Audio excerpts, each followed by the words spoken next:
Yes, the full complement of guests today. Everyone showed up. That's great. Welcome, everybody. Hello, Heather. Hello, Dr. V. Hello, John. Howdy, howdy. It is Social Tuesday. And as always, you guys get to run this show. And we can look at whatever you want to look at and talk about whatever you want to look at. That almost always ends up being something around social media.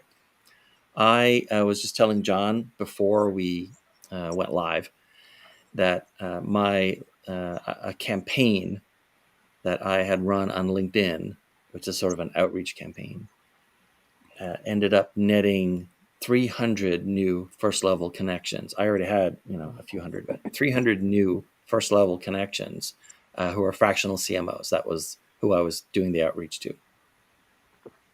Tell us about the Excellent. campaign. What's that? Tell us about the campaign. What does the campaign look like on LinkedIn for you? For this one, I used Meet Alfred, and I wrote a sequence of 3, the initial just short outreach message, and then 2 follow-ups that provided PDF booklets that I wrote specifically for this market. One was about, sort of a marketing concepts and interesting tidbits like that for fractional CMOs. And then the second one was specifically around fractional CMOs and how they can sell more or, get more engagements. Mm-hmm. Nice. So yeah, it worked out really well. Now I have, 300 more people because I had never done a campaign for fractional CMOs before. So now the bulk of my first level connections for, fractional CMOs are people from this campaign. They've it's tipped over into the majority. Nice. And so you're using the paid LinkedIn, is it called their Sales Navigator? No. What is it? Nope. How'd you source them then? That was the Alfred? That was Meet Alfred. All of these tools do the same thing. They let you run a search and then pull all those people's profiles, their LinkedIn public profiles, into sort of like a table, and then it cycles through the table a certain number per day. Gotcha. And then after a certain number of days, if they connect, then it will send them a second message. And if they connect, if they connect, it sends them the second message. A certain number of days after that, it'll send them a third message. I kept it the three. Yeah. Is this working as an automation, like a active campaign automation? It's like an email campaign, except through LinkedIn. It's my first ever LinkedIn campaign. Cool. The conversion rate on it was 35. What was I saying, John? The conversion rate was, and in these terms, a conversion rate is how many people were sent invitations and then accepted the invitation. Mm-hmm. The conversion rate was 35.2%. It's extraordinary. Nice. With the simplest possible invitation I've ever written anyone ever, because it gives you a lot of options. You can personalize it and all this kind of stuff. But it was just very simply, hi, first name. Looks like we have similar connections. Let's connect, smiley face. That's it. Mm-hmm. The more I've seen lately of other friends writing stuff, the simpler, the better. Yeah. And then while most of the replies, when people reply to the thread, anything beyond just connecting, clearly a lot of them just, they picked whatever automated suggested reply LinkedIn threw up in the little chat box, which is fine, right? But about a dozen or so, especially in the earliest days, about a dozen or so made a point of writing back and saying, hey, this was really interesting read, and thanks for not trying to pitch me right out of the gate. Yep. Because I haven't pitched anyone yet about anything. Right. Well, I think that 35% conversion rate, there's a couple of things. It's that you're really drilled down in who you're talking to, so you know who you're talking to, so you can figure out what's of value to them, and you can provide it to them. Yeah. And that you didn't do a sales pitch, that you kept it simple. And then, I don't know if Meet Alfred will do this, but there's just a huge percentage of people who are on LinkedIn who are not active on LinkedIn. So I don't know if it filters for people who have posted recently or logged in recently or anything along those lines, because there's just a huge portion of people who don't tune in. Yeah. I didn't see any of those options when I put together the campaign. It does, of course, automatically withdraw an invitation after. You can set how many days you want to sort of leave that there. You do not want hundreds and hundreds and hundreds and hundreds of unreplied to network invitations in your LinkedIn queue. Right. Like you'll end up in LinkedIn jail or get a demerit for that, or however it is they do it. But the good thing is LinkedIn does show you who looked you up. Or Yes. tried to send you a request. Yeah, my profile views are like astronomically higher, like 1,000% higher than normal over the last month or so. Yeah. And then 135 people replied. So out of just under 1,000 people that were a part of the campaign, 342 became connections, and 135 of them actually wrote back. And I have conversations. I have meetings every day with fractional CMOs now. So I can definitely, for the price, because I didn't even buy like the cheaper, pay for it for a year and get 4 months free thing. I just pay month to month. $49, totally worth it. Yeah. Oh yeah. $49 and a little bit of copywriting, and that's all. And and a couple of lead magnets, which I would have written anyway. And then I think I just said lead maggot instead of lead magnet. The lead magnet is. We'll have the producer roll back the tape after and check that out. Yeah, it's the alpha maggot. Yeah, but I mean, these are all concepts and stuff that I talk about all the time. I just hadn't put it into like a written format. It was a nice graphical written format for those folks. But I mean, I can't go wrong. I can't. No. I have no complaints about this. Right. And it did, however. Go ahead. I was just going to say, you can always subscribe for a period of time until your pipeline is full, and then cancel the subscription and resubscribe down the road. Yeah. The next step, of course, is if I want to move these folks if I want to move the conversation off of LinkedIn, then, that's another campaign or some other tool that will like find out what folks' work address is. And then now I've got omni-channel going. Yeah. Right. Now, have you figured out like what your cost of lead acquisition is, including the cost of the software? Depends on if I'm going to count my own time for writing the lead magnets. Yeah, I was thinking that. Yeah, right? You can. So if I was gonna do that, then it's probably came out to something like, I don't know, 135 people. It took me probably no more than 5 hours for both lead magnets total. And so, that's 750, 800. I probably spent $1,000. I was going to say, I spent $1,000 for 135 replies, right? Because not everyone who connected to me replied, right? But yeah. So I'm interested in the title that you have for today's live, which is "What if you don't like dealing with social media?" I know you said we were in charge, but with a title like that, you gotta start us off with that, which I think is a really, really interesting question. And it's the major premise was set by you. Yeah. Right. So there are two ways to sort of tackle social media if you have your own business and you're using it to sort of grow your business, right?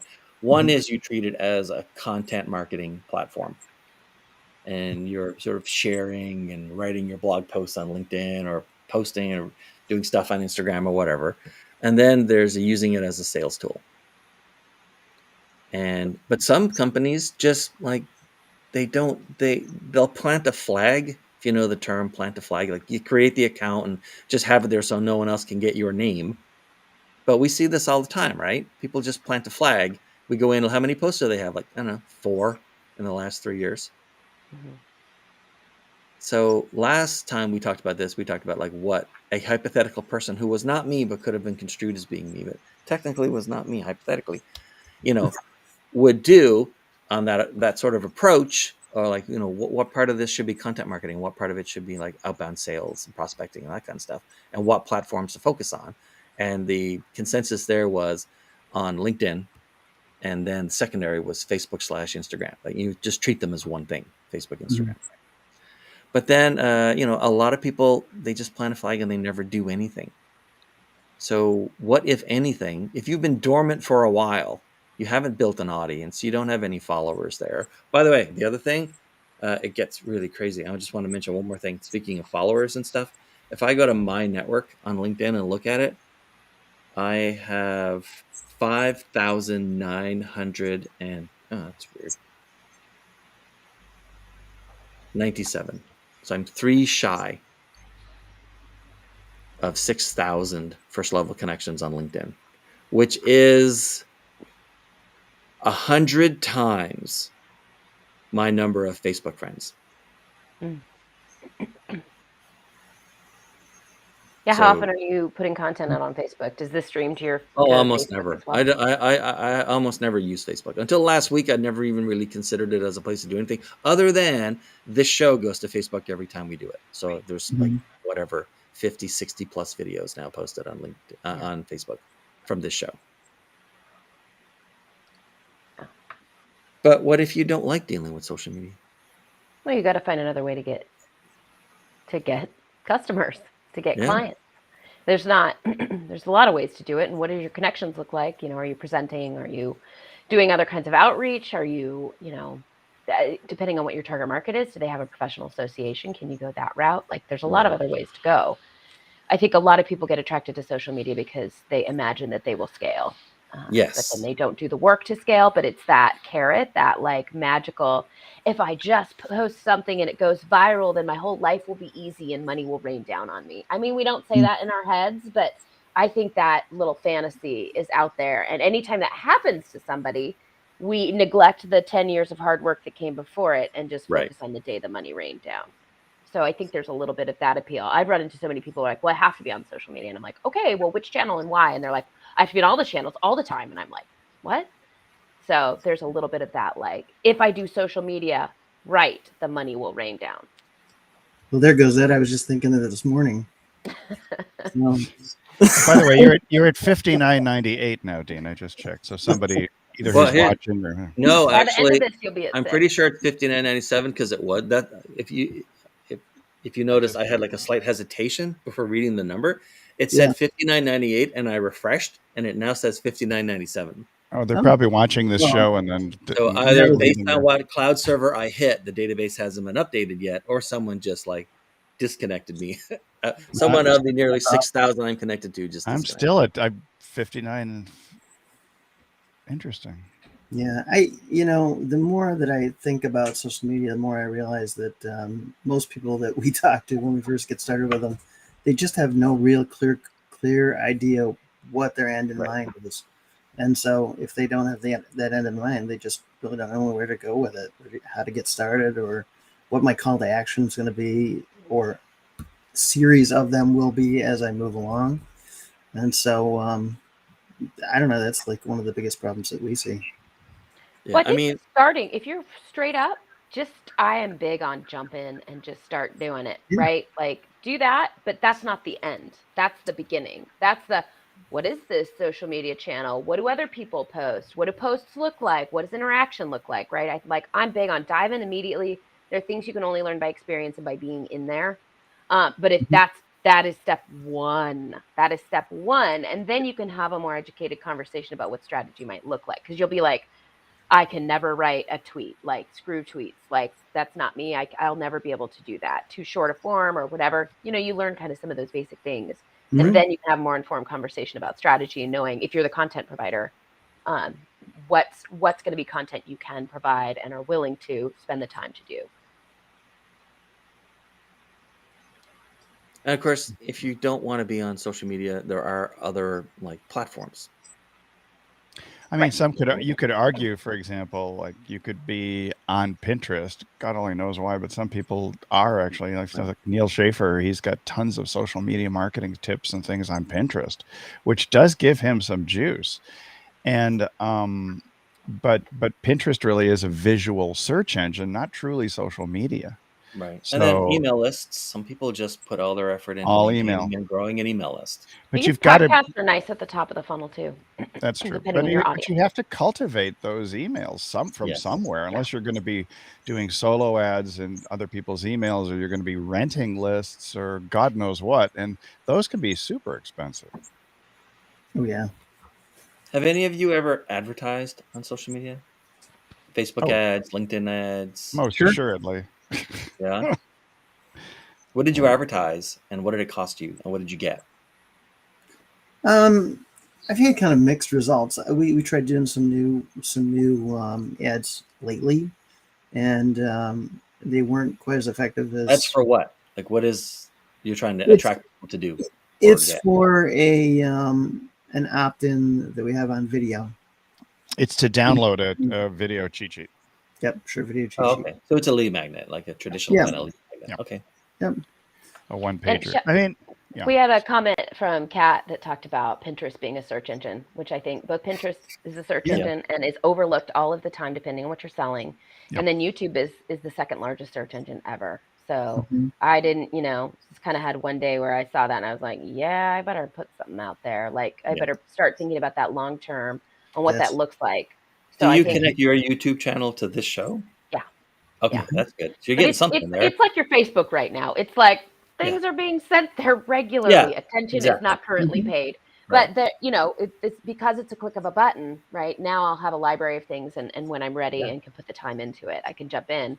And so I think looking at some of these other outlets, like Kat said, Pinterest, and then you can look at things like Reddit and some of these community forums that have like a ton of traffic, right? That's sort of social media-ish, but it's just not the same kind of thing. I think the question is, if you don't want to do social media, what does the top of your funnel look like? Right. And I think that's the big question. How are you getting people into there? Yeah. And where is your audience? Because you might not like social media, but if everybody that you want to work with is there, then you're going to have to get really crafty to not be there. We see find them and to connect with them.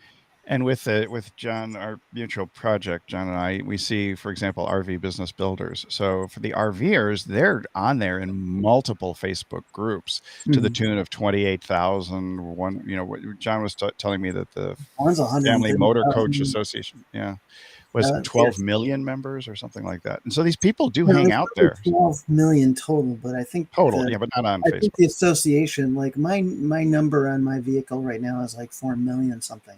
So there's over 4 million people, and I've been involved for 4 years. So they're probably like 8 or 10 million now. So as much as you may not like social media, Dean, you're correct about the idea that your potential customers may be there, even though you may not have that as a preference. I did that in practice years ago. I recognized that the ads that I put out, the yellow pages, the coupons and everything, I wouldn't respond to those, but my potential patients did. And so the important thing is to recognize most of the time that you are not your market. Yeah. And most people don't like that. I mean, if I like this, of course, everybody else is going to like this. Well, and there's something to be said about whether or not you like social media itself and whether or not you like connecting with your audience. So most people who don't like social media still want to connect with their audience so they can learn to like social media if they use it differently and use it as a connection tool. So if you think I just post all the time and nothing happens, what kind of interaction are you doing? And so most of the folks that I work with, they are avid readers and they love new information. It's like, well, are you following some of those thought leaders and posting there? Because reading their stuff is usually kind of fun because they're somebody you already like and you've read their book and so on and so forth. And then, what is it like talking to people who are in your target market at all, even if they're not ready to buy or anything like that? Right? Having a conversation about the work that you do is usually pretty fun for people. So if you're not having conversations, no wonder you don't like social media. Well, all you're doing is posting. Yeah, and the conversations, that is the key. I mean, if you're able to outreach with conversations, the thing that I found works for me, and maybe most people don't do this, is I would regularly comment either in live streams or other people's posts. And suddenly I've been doing more of it lately and I'm connecting with people. Like Mari Smith connected with me just the other day. I've been following her for years. And now, we've been doing a banter back and forth for about 18 months on some of her live streams. And I think I've penetrated this particular influencer's consciousness such that she's now following all my stuff. Yeah. And the same thing is true of somebody, I can't remember Jamie's last name, but I found him on TikTok, and you can comment, of course, on TikTok videos, and that resulted in private messaging back and forth. He followed me, I followed him back, and we've been going back and forth, and we're about to set up a Zoom call within the next week or so. So I think that's, it's the commenting, and Heather, you're totally right. It's the conversation. You need the back and forth, and of course, not being the a-hole at the party who suddenly, shows up and starts peddling his insurance policies. Right. So. Right. And there's so much to learn from conversation. So if you have this idea, if you have that magical money's going to rain down moment in the back of your head, and when you join and when you do outreach in social media, it becomes a sales pitch. It becomes a what's in it for me, not what can I learn from interacting with my target market or other thought leaders in my field. And once you take it as part of your con ed and part of your staying in touch with your audience and knowing what language they're using, what they're thinking, what their pain points are, all that good stuff, it becomes a different kind of experience. Mm-hmm. And don't overlook phone calls. If you really hate social media, call people. And I think that's one of the things that has gone by the wayside over the last, I'd say, 5-10 years or so. People are adverse to telephone calls. Oh, you know what? Something we haven't talked about Yeah. that used to be kind of the way to do this. If you think of social media as going to a place where your audience might be and, sharing content, is public speaking, Hmm.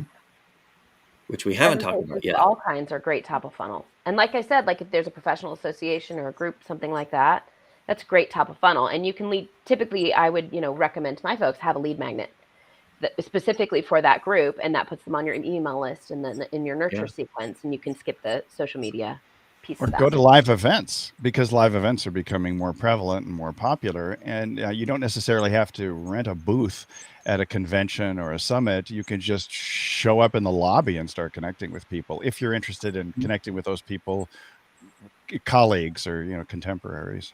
Right. It's been a long time since I thought about like doing outreach to do more public speaking. Yeah.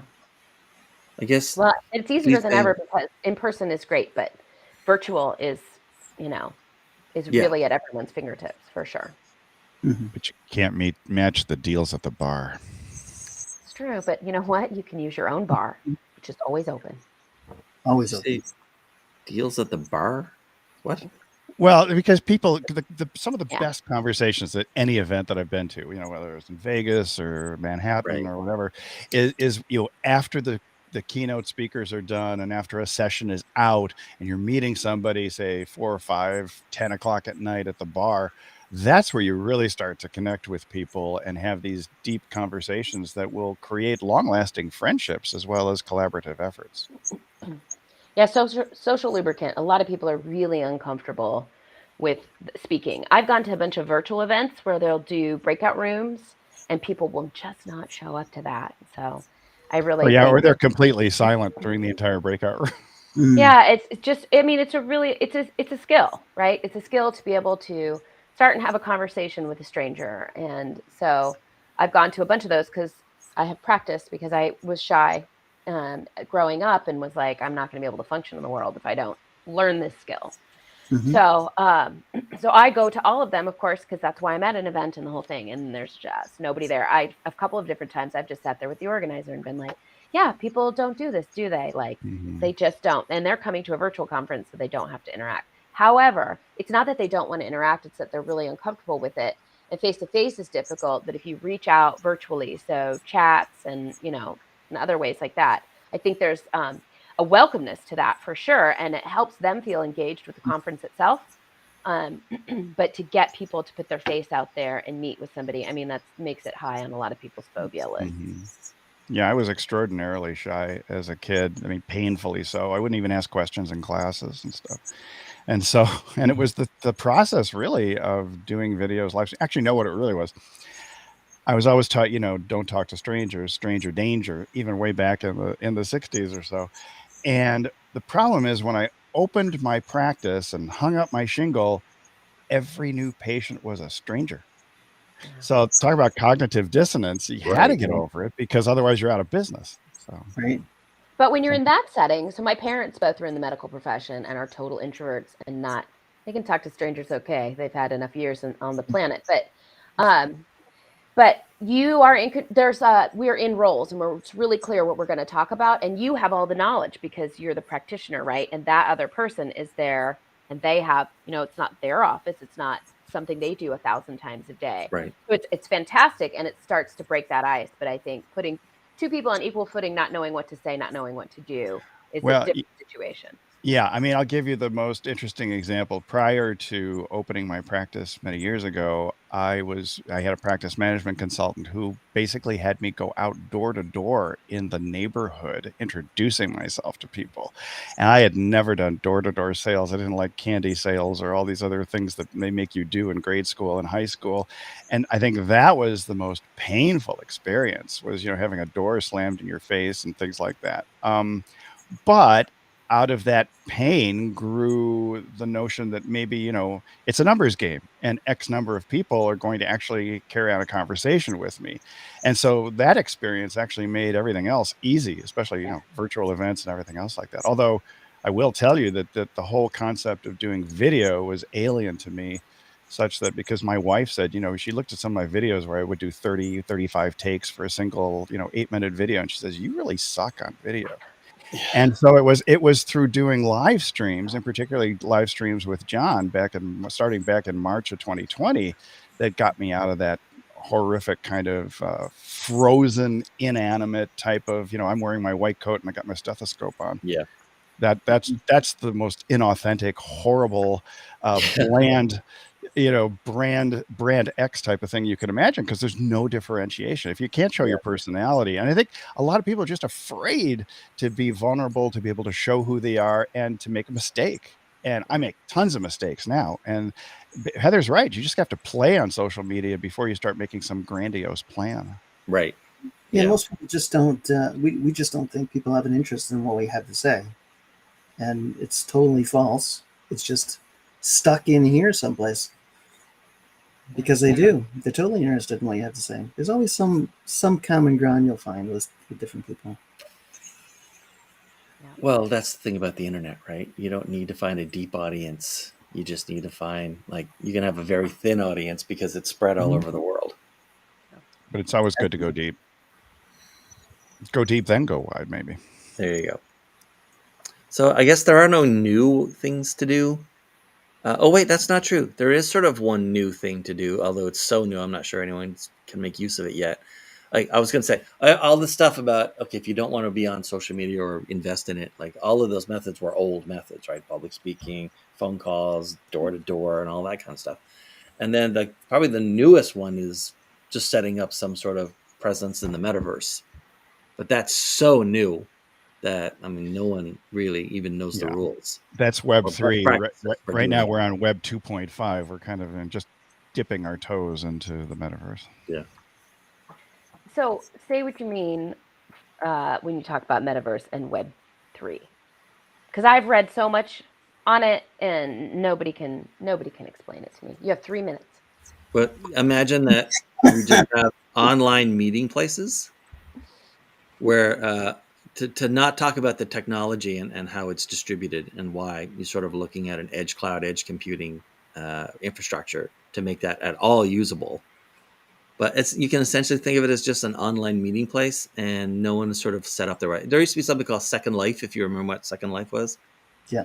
And there are aspects of metaverse that are very, very, very similar to that, where people have meetings and they have, public events and stuff, that it's just everyone in the event is either wearing a VR setup at home, sitting at home if they're there in the event, their avatar is, or, in some cases they just have a flat avatar and they're using a screen and there's no actual VR there.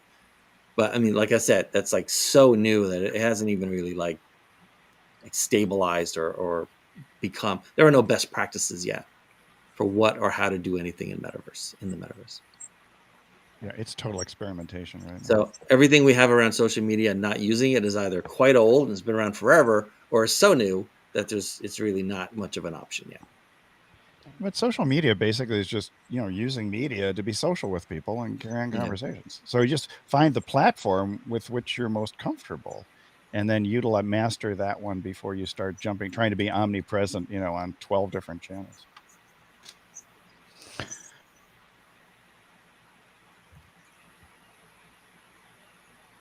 Still at $59.97. So sometime in the next day or two, today. I'll hit 6,000. I should unfollow you and then refollow you just to confuse. There you go. Cruel. That's cruel. All right. Tomorrow's website Wednesday. The best day of the week. I'm going to let you guys pick for tomorrow. We can either do a topic or you can come armed with the URL, or if anyone wants to submit their URL, then we can take a look at that and see and fix it in real time. And by fix, I do mean fix, because we've yet to find anything that we didn't fix. The only time we ever didn't fix something was last week, because we said we would focus only on headlines and subheadlines. And this website for the luxury brand digital marketing firm.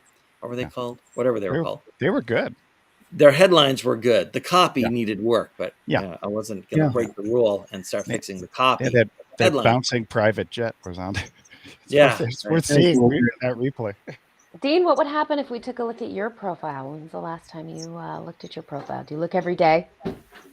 Do I look every day at my LinkedIn profile? Any of your profiles? No. Or your website? His YouTube profile. That would be a good one. Yeah. Well, here's the thing. Was there any point in like going in to fix my own website? While my social media profiles rarely change, my website changes quite a lot. Yeah. It's the main place where I show off copy. And that's the place that you focus on. It's not your social profiles. So yeah. Like if you look at Way Creative right now, that headline that's a good headline. It's way cool. But every week or so I come up with a new headline for there. Oh, nice. I like it. Wow. All right. Well, I'm late for my next meeting. All right. Thank you. Thanks for coming around. See you next time. Bye, everyone.